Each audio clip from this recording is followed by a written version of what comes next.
তো হ্যালো বন্ধুরা, আপনারা সবাই কেমন আছেন? আশা করি সবাই ভালো আছেন। তো আমি ট্রিপের থেকে আয়া পড়ছি, এখনো পর্যন্ত গুয়াহাটি পাইনি, পামো আরও রাস্তার মধ্যে। গাড়িটা বহুত লেতরা হয়েছিল, কিরকম রাস্তাঘাট আপনাকে দিয়ে আইসি ভিডিওত। তো যখন গাড়িটা ধুইতে আসি আমি কি হিসেবে ইঞ্জিনের মধ্যে পুরা মানে কেদ পেক চেক লাগে অবস্থা শেষ। চেসিস টেসিস ইঞ্জিল টিঞ্জিল পুরা সাফা করতেছি আমি, পুরা মজা করে ধুইতেছি গাড়িটা। 70 মিটার ঘুরাই দিয়ে আইতাছি কিরম ছাপা হইলো আর কিভাবে গাড়ি ধোয়া লাগে। ভিতরে বাইরে ধরছে স্টেজ একদম চকচক করতেছে, একদম আয়নার মতন হয়ে গেছে গা।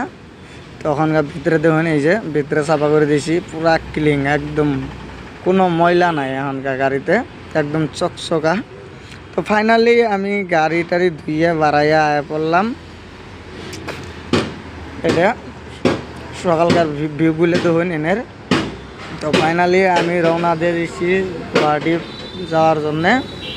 গুয়াহাটি পামো আরও বেশি টাইম লাগবো না, 1 ঘন্টা 40 মিনিট মান লাগবো। তো দেখতে থাকুন ভিডিওটা লাস্ট থেকে শেষ পর্যন্ত। রাস্তাগুলো কি মজার রাস্তা, একদম মানে কোয়া চলে না। ওই যে একটা গান আছে না, শিলংয়ের দীঘলিয়া একা বেকা পথ। এই হলো শিলংয়ের একা বেকা রাস্তা।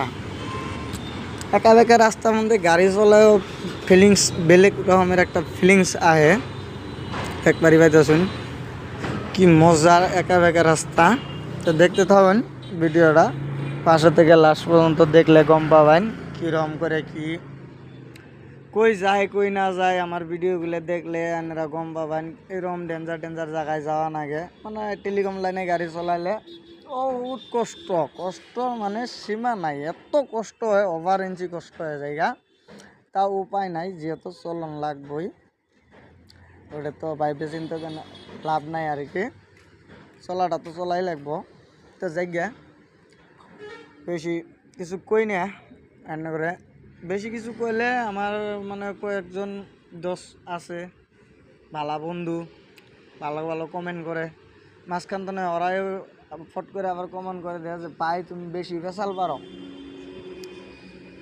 বস্তু কম দেখাও, ভিউ কম দেখাও, পেশাল বেশি পারো, ভিডিও আজকাল কম দাও। তো ভাই তুমি করে কই আমি ভিডিও যে কম দেই, আমি এলাম একলা মানুষ, সময় পাই না, লগে হয়তো বা কেউ নাই, কেউ আমার লগে তে ভিডিওটা বানানোর সময় পাই না, যেহেতু ওইটা নাকি আমি তোমার ভিডিওটা কম দেই বা দেওয়ার মতন আমার সময় হয় না। যে দেখতে পারতেছ ভিউগুলো দেখো কীরকম মজার ভিউ। তো আশা করি সবাই সুস্থ থাকো, ভালো থাকো। আমি আমার কথাটা এইখানে শেষ করতেছি। আর যারা ভিডিওটা একদম লাস্ট পর্যন্ত দেখবা, এরপর থেকে গান শুনতে পারবা, গান সুন্দর একটা গান শুনবা। আমি অন্যের বিপদে জীবন দিয়ে ঝাঁপিয়ে পড়ি, কিন্তু আমার কিছু হলে আমাকে দাফন কাফন করার মতো এই পৃথিবীতে আমার আপন বলে কেউ নেই।